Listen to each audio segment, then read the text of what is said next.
Salam sejahtera Malaysia, terima kasih kerana menonton video-video dalam channel ini. Sebelum kita mula, jangan lupa untuk tekan tombol subscribe, share, like dan komen. Let's go! Salam sejahtera dan salam perpaduan kepada seluruh rakyat Malaysia. Berita panas malam ini dipetik daripada Malaysia Kini bertajuk Jana Wibawa, Pegawai SPRM Datuk Roy diheret ke mahkamah esok. Berita penuh. Seorang individu dikenali sebagai Datuk Roy dan seorang pegawai Suruhanjaya Pencegahan Rasuah Malaysia SPRM akan didakwa di Mahkamah Session Kuala Lumpur esok.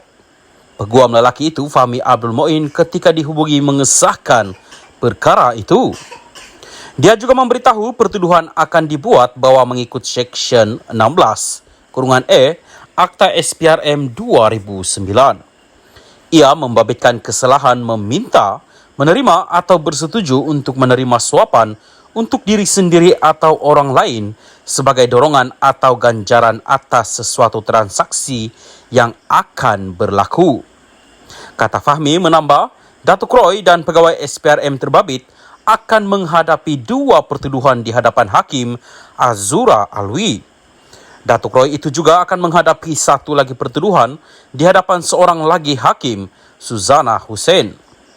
Pada 13 Mac, lelaki terbabit ditahan selepas menyerah diri kepada SPRM selepas dia dikehendaki untuk membantu siasatan kes skim Jana Wibawa. Dia kemudian dikenakan perintah reman beberapa kali oleh Mahkamah Magistrate lagi. Pihak berkuasa setakat ini sudah mendakwa 3 ahli politik termasuk bekas Perdana Menteri Muhyiddin Yassin dan bekas Ketua Penerangan Bersatu Wan Saiful Wan Jan berhubung skim Jana Wibawa. Skim Jana Wibawa asalnya dilancarkan kerajaan pada 2020 sebagai satu cara untuk membantu kontraktor Bumi Putra yang terjejas semasa pandemik COVID-19. Salam sejahtera dan salam perpaduan kepada seluruh rakyat Malaysia. Berita panas hari ini bertajuk SPRM siasat anak bekas PM berhubung aktiviti perniagaan. Berita penuh. SPRM dilaporkan telah memanggil anak kepada seorang bekas Perdana Menteri bagi membantu satu lagi siasatan berhubung aktiviti perniagaannya. Memetik sumber yang rapat dengan siasatan itu, Akbar The Star melaporkan individu itu disoal siasat selama beberapa jam. Kenyataan telah dirakamkan dan saya percaya akan ada sesi lain dengannya, kata sumber itu lagi. Utusan Malaysia pula melaporkan individu berkenaan adalah anak kepada seorang bekas Perdana Menteri. Dia dipanggil untuk disoal siasat pada pukul 10 malam di Ibu Pejabat Suruhanjaya itu di Putrajaya. The Star berkata nama lelaki itu disenaraikan dalam Panama Papers tetapi tidak dapat dipastikan jika SPRM sedang meneliti dakwaan yang dibuat dalam dokumen tersebut. Panama Papers merujuk kepada kebocoran besar sebanyak 11.5 juta dokumen yang didedahkan daripada firma guaman yang berpengkalan di Panama pada 2016. Ia mendedahkan bagaimana ahli politik, bintang sukan dan penjenayah terkemuka menyembunyikan kekayaan mereka menggunakan tempat perlindungan cukai luar pesisir. Ketika itu, Malaysia kini telah melaporkan bahawa anak bekas Perdana Menteri Najib Razak yang sedang meringkuk di penjara, Muhammad Nasifuddin Muhammad Najib, adalah antara mereka yang dinamakan. Turut dinamakan ialah Fakri, anak sulung bekas Perdana Menteri Muhyiddin Yassin, serta Mirzan, anak sulung bekas Perdana Menteri Dr. Mahathir Mohamad. Sebelum ini, seorang wakil, Mirzan melalui salah satu syarikatnya, Crescent Capital, menafikan penglibatan Mirzan dalam Serigio International Ltd, firma British Virgin Island yang dikaitkan dengannya. Minggu lalu, Bernama melaporkan SPRM sedang menyiasat seorang bekas Menteri Kanan dan ahli perniagaan terkemuka bergelar Tan Sri atas dakwaan penyelewengan dana negara bernilai lebih RM2.3 bilion ringgit. Agensi Berita Nasional itu yang turut memetik sumber berkata siasatan itu adalah kesinambungan dan lanjutan daripada pendedahan dokumen-dokumen sulit oleh International Consortium of Investigate Journalists ICIJ berhubung transaksi-transaksi yang disyaki berlaku di beberapa pusat keuangan luar pesisir. Tumpuan siasatan adalah berhubung dengan pembelian dan pemilikan saham di sebuah syarikat tersenarai oleh sebuah syarikat gergasi negara yang dikatakan didalangi oleh bekas Menteri Kanan itu.